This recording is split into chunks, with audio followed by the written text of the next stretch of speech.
2 मेला मुंबईमध्ये हुतात्मा स्मारक जे आहे त्या हुतात्मा स्मारकासमोर आम्ही असणारं दुपारी 2 नंतर प्लेकार्ड घेऊन बसणार आहोत। त्याची घोषणा आज आम्ही असणारं या ठिकाणी करतो। यामध्ये राजकीय पक्षांचे कार्यकर्ते यायला हरकत नाही। आम्ही आमच्या पक्षाचाही झेंडा वापरणार नाही आहोत। नॅशनल फ्लॅग त्या ठिकाणी असणारं वापरल्या जाणार आहे।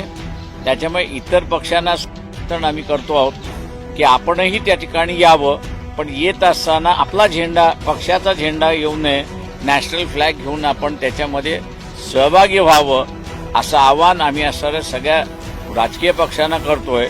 आणि ज्या ज्या नागरिकांना असं वाटतंय की शासनाने, केंद्र शासनाने ताबडतोब कारवाई केली पाहिजे, त्यांनी सुद्धा 2 मेच्या या आंदोलनामध्ये, हुतात्मा स्मारकाच्या समोरच्या आंदोलनामध्ये उपस्थित राहून आपली सही दर्शवून आमचा पाठिंबा आहे आणि शासन जो निर्णय घेईल तो आम्हाला मान्य आहे हे त्यांनी दर्शवावं अशी आवाहन आम्ही असं जनतेला करत आहोत।